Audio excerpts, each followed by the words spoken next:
prepared for that 30 just to be right there, but I guess I am. We're gonna make it work. Let's go and do an emergency brake, get us down to that 30, so that way we're not screwing our train over too much. Okay, I think I got it. Yes, that's so much right on the dot. Right on the dot. We're gonna call that right on the dot.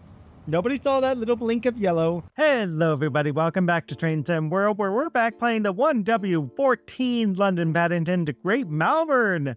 This actually, I thought was an HST route because look, it literally looks like an HST route like these two right next to it. This one's going to Penzance. This one happened to go to Didcot Parkway. It turns out this one here is going to Great Malvern, and it happened to be a Networker Turbo for 8850 AP. So let's get right into this, and we'll be talking about that town. All right, folks, we are in it with the London Paddington to Great Malvern link. Let's go ahead and get this Networker Turbo set up. If you remember how to set up a Networker Turbo, we do have to turn the TPWSIS from isolated to normal. The emergency brake supply is already on normal. The DSD isolated needs to be normal. Everything else on the top is already set to normal, unless you want to turn those off for some reason. Back behind us, we have the AWS fuse. We just have to turn that on. Cab lights, in case you're wondering, is right here. Let's go ahead and see. Do we even have people on our train? There are people waiting to listen to me talk for the entire route. So with that said, let's go ahead and turn on some train lighting for them. It's currently 6:52, so that means we are going to be at night headlamp mode. We do night headlamp mode until about 8 o'clock in the morning. Then we can flip it over to day headlamp mode. With that said, let's go ahead and turn on the master key to unlock, reverse it to forward, Q to get rid of that annoying sound, and throttle. We're going to go to throttle brake number 4 while we're waiting to take off. We're going to get our gauge dimmer on. It's already on. The phone, where is the phone? Here it is. Nope, that's not it. There's the phone. Contact singlers. Proceed as singles indicate, and my most favorite button ever, the reading light, which does nothing for me because I can't see anything in the cab. Nor does it do anything for the passengers out there. How exciting. With that said, let's hop on the outside of this route and let's see what we're looking at here. We're looking at a 3-car Networker Turbo. We're zooming out of Paddington Station. I think this will make a fantastic photo. All right, we're back in the cab once more after taking that picture because I just love kind of snapping pictures where I can get it. I noticed they have a new setting in the photo mode. There's something called blur mode. If you want to turn on blur mode, it's kind of a trip. The train kind of moves off the rails a little. Let's go ahead and throttle up to throttle 7. Our first stop is Slough, apparently. And then our second stop is Reading. So we're not really stopping very much. So this is practically a Networker Turbo, just going a little bit slower than we thought. According to the car here, we can only go 90 miles an hour. So I'm not exactly sure how this train can get to London Paddington far faster than the HST that we just drove in the last mission. No idea how that kind of stuff works. All I know is I just need to press Q where I need to press Q and life is good, right? Oh, by the way, since it is now not foggy, you can kind of see what the 80% screen resolution starts to do to your line. So things that's far out, it's a little bit blurred, which makes sense, actually. I like seeing it this way. The 80% seems to work the best for me, at least in terms of giving me more of that realism. If I do full 100%, I can actually see everything really crystal clear, but it drives up my PC power quite a bit. So I don't need to do that. I want to kind of keep my power consumption a little bit lower, so that way I don't just burn my graphic card by playing this and recording it and then killing my computer over it, you know what I mean? We got a 100-mile-an-hour zone. We know we're not going to go 100 miles an hour, but we are on the HST track. We should get lucky and have a full thoroughfare all the way to Slough. We'll see how that goes. Yeah, in case you're wondering, I've got a window open on purpose, and I'm just kind of seeing where things stand. My GPU is currently at 82 degrees, which is not bad for the overall GPU. However, the hotspot is currently sitting at 96.9, roughly 96.1, 96.3, whatever it is. Which isn't bad, but it's actually starting to drop, which is nice. It just started going back to 95.9. I just said the number wrong a second ago. But yeah, so with that said, I think I've got the temperature dialed in just about right in terms of graphics setting. That's the thing that bugged me the most. I had to lower my graphics from ultra graphics to slightly less than ultra graphics. But, you know, you could still play the game. The game is still visible. It works. It's not super pixelated. I'm sure if I keep playing this game into Train Sim World 9, I'll have a very pixelated game, and it'll be just, I can't play it at that point, you know what I mean?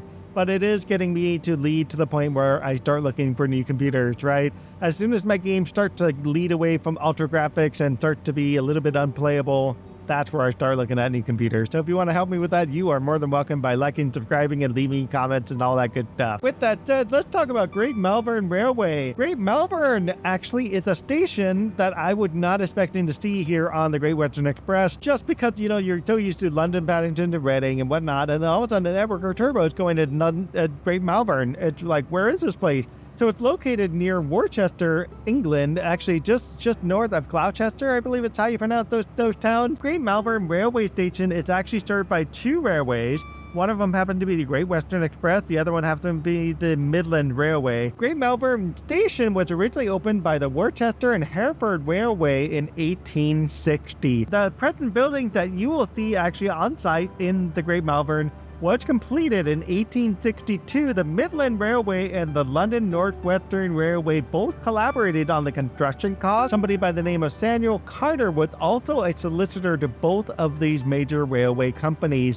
You can see he was pocketing some big change on the side by negotiating with both of the railway systems just to bring this station to life. Eventually, the Great Malvern Station was absorbed by the Great Western Railway. There is a lady by the name of Lady Emily Foley, who happened to be a key sponsor of building the Great Malvern Station. She had a waiting room specifically made for her exclusive use. Nobody else was allowed to use this but her at the Great Malvern Station. This was the trade-off. It's like, here's the money, but build me this room and nobody else can get access to this.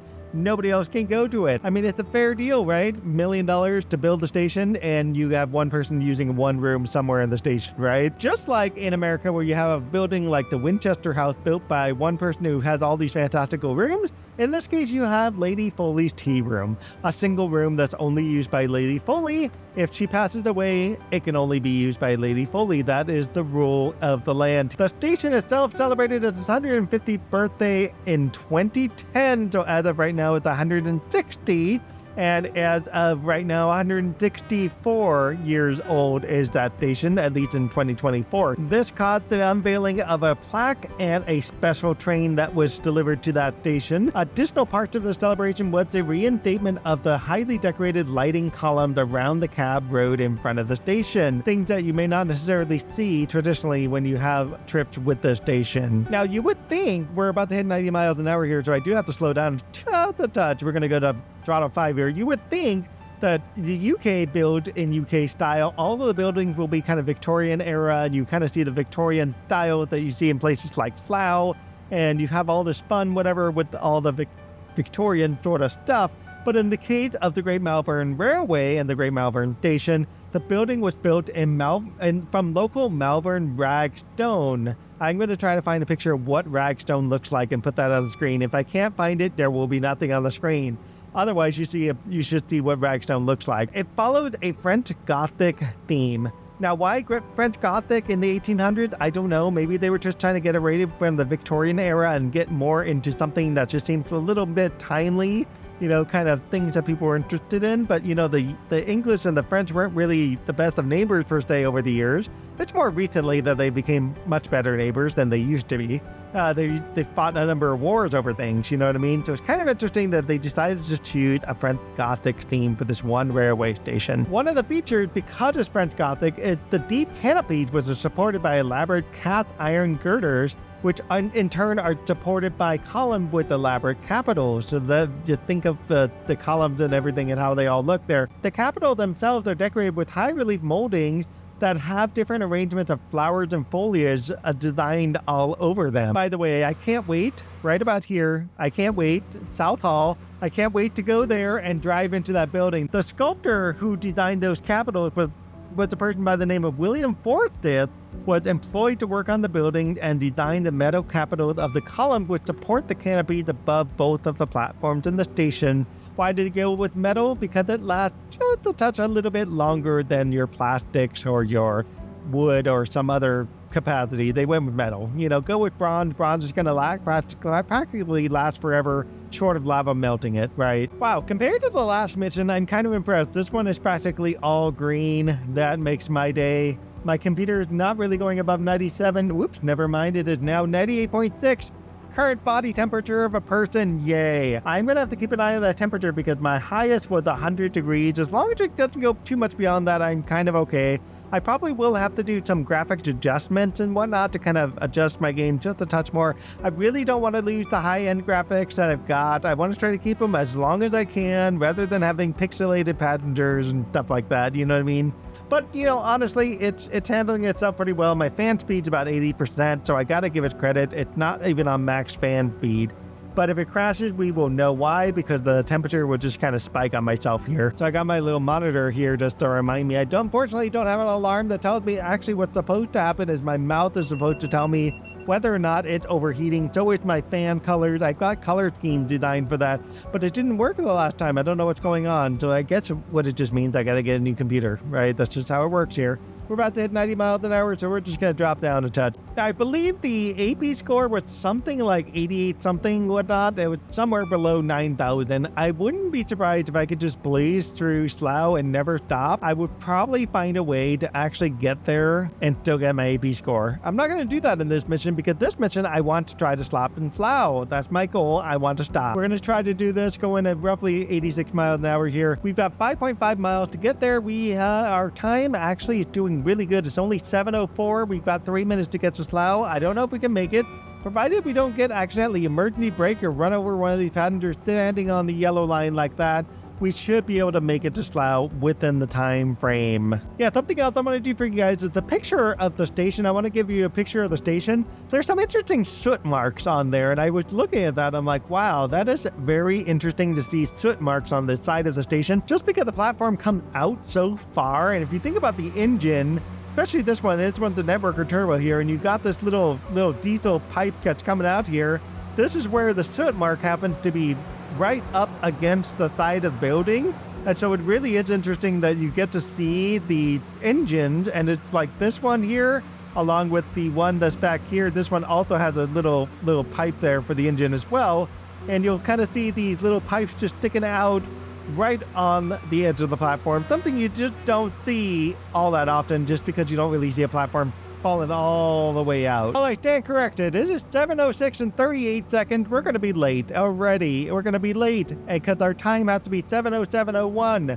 And we got 2 miles to get there, and I don't see myself doing it at this point. So we're going to be at least 2 minutes late, maybe 3.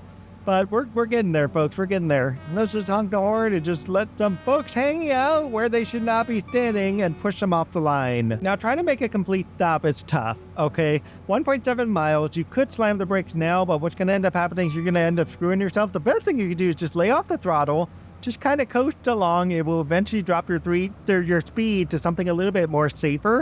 And then once you hit a mile, that's actually a good point to kind of just hit the initial throttle. And if I do this right, we should come to a complete stop roughly where Slough is, and we should do it where we want to be. I don't know if it's going to work, but we're going to find out together, folks. That's just how it's going to be. We can always get an emergency stop to get that stop to happen, but no. We're going to go and do throttle 1 for the brake, and that will get ourselves started. And you can see we're still slowly dropping from 80 miles an hour, and we should, at least by the time we start getting the 0.6, 0.5, that should be the point where we should be hitting maybe 60, 50 miles an hour. And then from there, we're just going to have to bump up our brake pressure there. And let's see if we can kind of do that. We'll do throttle number 2. We have 800 yards to go, and you can already see the stop right there in front of me. And if we're going a little bit too fast for 800 yards, but I think we can make this in just brake number 2. We're just going to try to coast this really nice and easy. We're already at least 1 minute late, but that's okay, because all we're trying to do is make this nice, smooth stopover. And at this point, with 300 yards to go, we could probably do brake number 3 to kind of get us down to 20 miles an hour and come back to brake number 2, brake number 3, and coast us away as we honk these guys out of my way. And this will do it. We can come back to brake number 1, and we should be able to make that full stop. Really easy. Look at how nice this stop is going. This is a whole lot better than the other routes where I just like slammed and ran through the light. Bad job I did there. There we go, brake number 3, and right about here, this is about perfect. Look at that. That was beautiful. Emergency brake, that last part of it. Low passengers. What I'm not liking all that much is this little progress bar. This is not I'm not a very big fan of this. I mean, I see the point of it. It's loading passengers. Once it gets up here, it's technically full. And let's go outside and see what's happening here. So you can see they have to actually unload a whole bunch of people because nobody likes my driving. And actually, everybody's going to get on this train. This train going back in the other direction. This particular train does not have a way out. So the driver in here, this wonderful guy, I don't know if he's going to drive backwards or what's going to happen here, but he doesn't even look like he's wearing a suit, I guess. I don't know if that's the new style for a worker these days. But yeah, so he's going to have to go over here, load this train, and have it go in the opposite direction, and they're going to go off to the left there. Lady, you need to get off that yellow line. Come on, get off the line. I know you're trying to be nice about it. Like, I appreciate what you're doing. It's really nice and everything. Let's go ahead and lock the doors.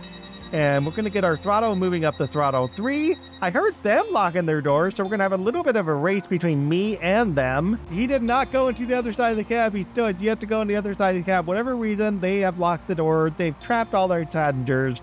Onward to Reading Station for us, 17 miles away. 7:21. We shall be there shortly. Getting back to Great Malvern Railway Station, there is something called the Worm. The Worm gives you access to something called the Imperial Hotel. At the end of Platform 2 is the entrance to the Worm.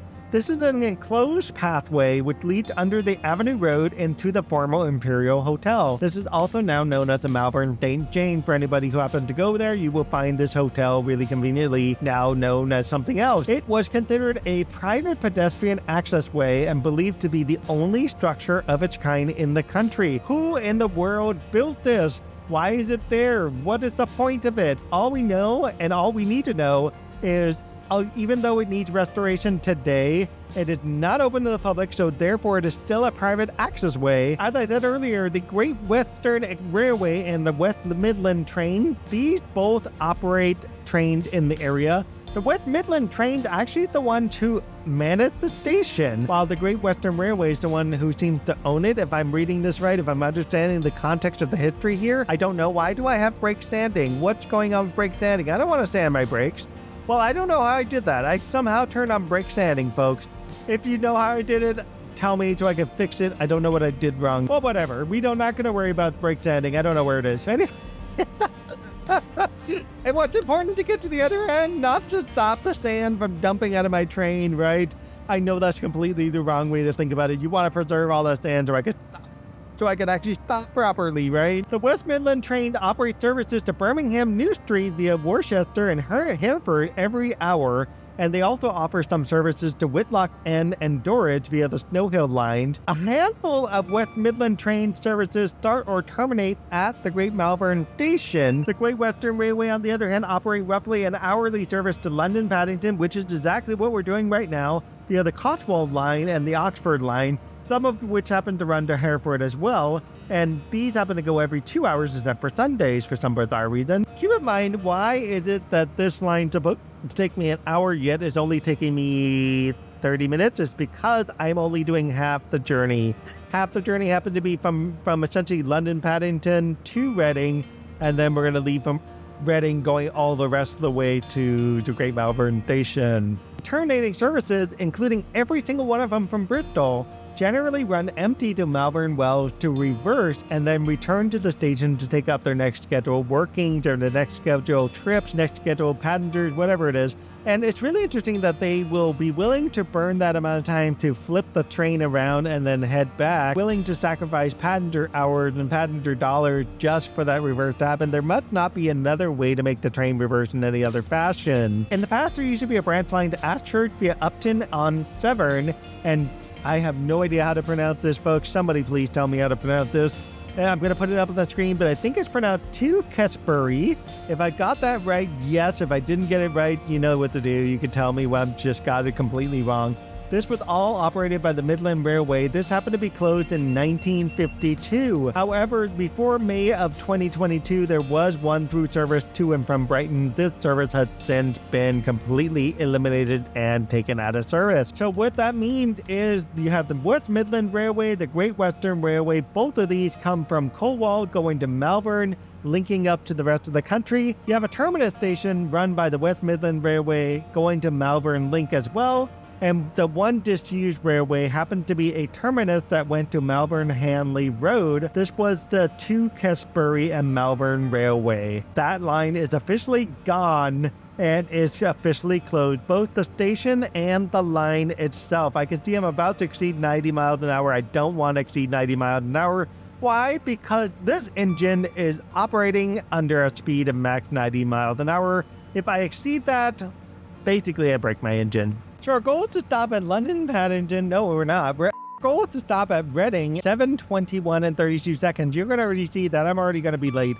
This again happened to be based on the timetable where the Great Western Express was late every single time consistently, to the point where they ended up having a major lawsuit that chastised them for being so late. They ended up revising their timetable, so by 2017 their timetable is completely different than the timetable you see now, which basically every line runs late. I mean, it's kind of impossible to get to Reading in 8 miles in 3 minutes. I don't know. So unless you want to exceed the 90 mile an hour limit, you know what I mean? Now, of course, the Great Malvern station has a ticket office, obviously, right? But there's also an award-winning cafe which opened in 1984, and you're going to love this.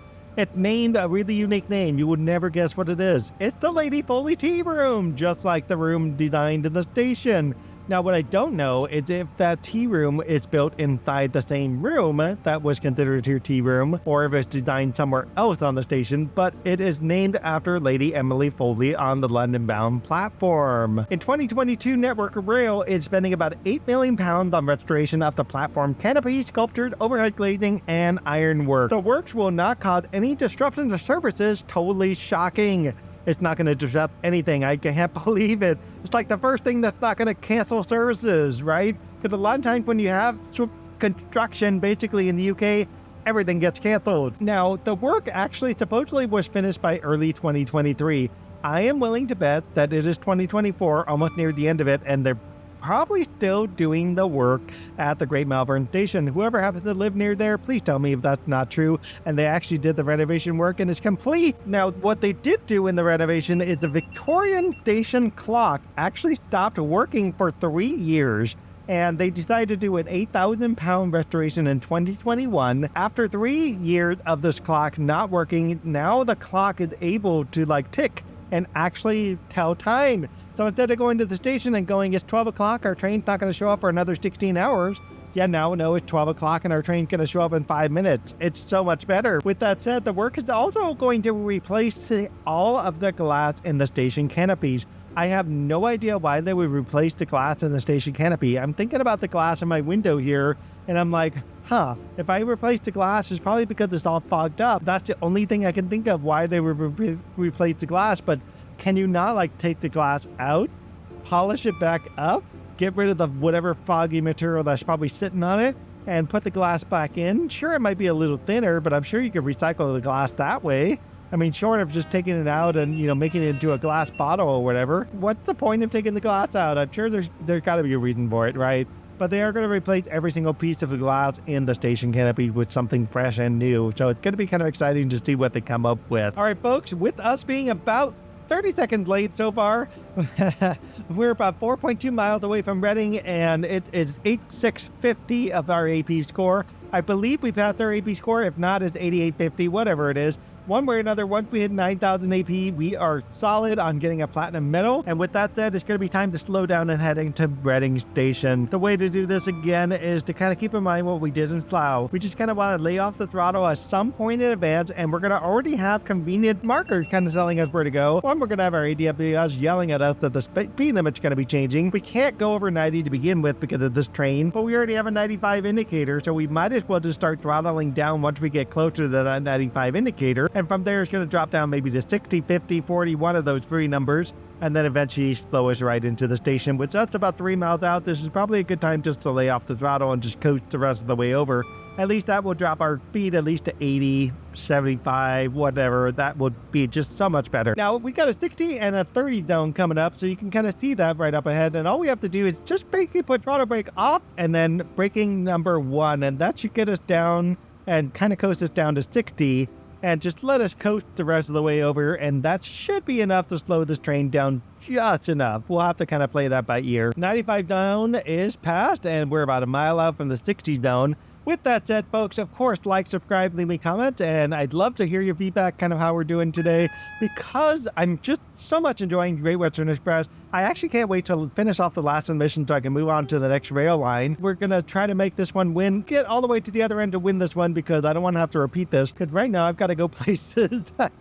I am doing this twice. I'm doing back-to-back recordings here, and I did a couple things around the house, and I decided, well, I think I got the hour. I can make it work. And that hour's starting to run out on me. I got to go do some pickups and whatnot before it's too late. With that said, let's go ahead and drop down to 60. And can I get there? Can I get there? Give me 60. There we go. We got 60. Up next will be a 30-mile-an-hour zone, and that 30-mile-an-hour zone is going to essentially get us to turn in a direction. We're going to go see if that's true. We're going way too fast for that 30. Look at that. We got to slow down way more. I wasn't really prepared for that 30 just to be right there, but I guess I am. We're gonna make it work. Let's go and do an emergency brake, get us down to that 30, so that way we're not screwing our train over too much. Okay, I think I got it. Yes, that's so much right on the dot. Right on the dot. We're gonna call that right on the dot. Nobody saw that little blink of yellow. Nobody saw that overspeed. In fact, the AP score should still be 65. We'll find out shortly. With that said, we're stopping at about 300 yards, and we probably should keep our brake going under 20. And then try to get ourselves into the teens. And once we get into the teens, get ourselves to 10. And just basically coast along to our final stop in Reading in preparation for our trip to the Great Malvern. And these people, goodness, they love just standing on that line. I just hate when they do that. All right, yes, I know we're right here. We're trying to stop this train, folks. I love the ADWs. It comes on sometimes at the strangest time. Actually, it makes sense why it's there. It's like, hey, if you didn't pay attention by now, your train's getting shut down on you. It's weird because I have a tendency of either running over the light or I just stop way too early. Look at the glitchies. Look at all those glitchies. It's so terrible, man. I can't wait for the remaster to hopefully get rid of the glitches. If the remaster makes the remaster glitches, that will be flipping hilarious. We'll see if that's true. And actually, we'll see if these places still exist in the Great Western Remaster. So we got about 30 yards to stop before we get screwed by the light. 2 to 3 car stop. The sign right here really indicates where you should be stopping your train. And that is going to do it for me. Let's stop the train, and that is perfect. What we should do, turn on the DRA because we have a red light up ahead. We're going to go and unlock the left doors. The brakes are on, and we're going to continue going forward. It's not going to be me. It's going to be somebody else that's going to be taking this the rest of the way. Lucky them to play Train Sim World and get to see the Great Malvern in Train Sim World while I can't because I only got a London to Reading trip. That's it. Well, folks, you're gonna love this. My game's frozen. Yay! I was trying to take a picture and I froze my game. Good job. Alrighty, folks, so I'm back into this. Here I am coming back into Reading Station a second time. Yay! My game froze while I was taking a picture. Good job, me. But yeah, here we are. I tried to do my best to replicate the mission as best as possible. I also saved it twice this time. Yay! So we're going to try to stop this train again like we did before. We're going to unload the passengers again like we did before. And then we're going to show the final score. Unfortunately, I really wanted to see the final score from the other mission, but it didn't work out that way because of the way the game decided to freeze up. I did make some changes to the graphics, by the way, and I turned down a couple more things. I tried, and then it didn't work out so well. So the sky texture, for example, I turned that down a little bit more. So now I think it's on medium. And I also made some tweaks to the screen percentages, and then I also made a couple of changes to some of the other textures, like the texture details and whatnot, just to add a little extra oomph to it. And now my GPU is now sitting at a 96 for the hotspot part. There we go. That would do. 96 for the hotspot part and about 81 for the general piece of it. So it should work out a little bit better.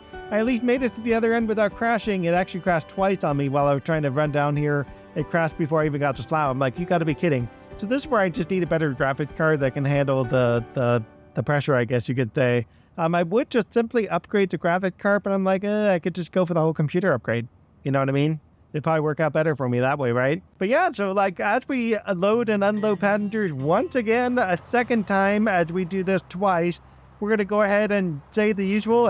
As usual, definitely like, subscribe, leave me comments, and I appreciate everything you guys do to keep the channel going, keep watching those videos, and keep commenting. As these ladies say, it is time to head over to the next mission, which happens to be, okay, we should not aim in that direction. Sorry about that, lady. That's better. That's better. I know. I'm sorry. There we go. That's much better. As we're going to be going to Penzance, which these ladies happen to be waiting for right over here. Practically ladies' night, since almost everybody on the platform is a lady. So let's go ahead and lock the door and finally call this mission done. And let's see our final score. Final score for the mission. I did speed, unfortunately, that little blip of speed. And this happened to happen in the very beginning when I went over 90, by the way. Actually, no, I went over like 40, 35, whatever it was. But I did have a little blip of speed somewhere in there. So that would be pretty much the equivalent of this. But otherwise, I pretty much got my platinum medal. So we're going to stop the recording here and we're going to call it done. So we'll see you in the next mission. Stay tuned, folks. Bye. Under 40, so we're in a good position to kind of slow ourselves down naturally with this train. We're going to go ahead and hop in over here. I love the fact that this thing just spins, even more so, something I didn't do in this particular episode. I also love the fact of just turning on the engine room light. And of course, I've done it to myself. I got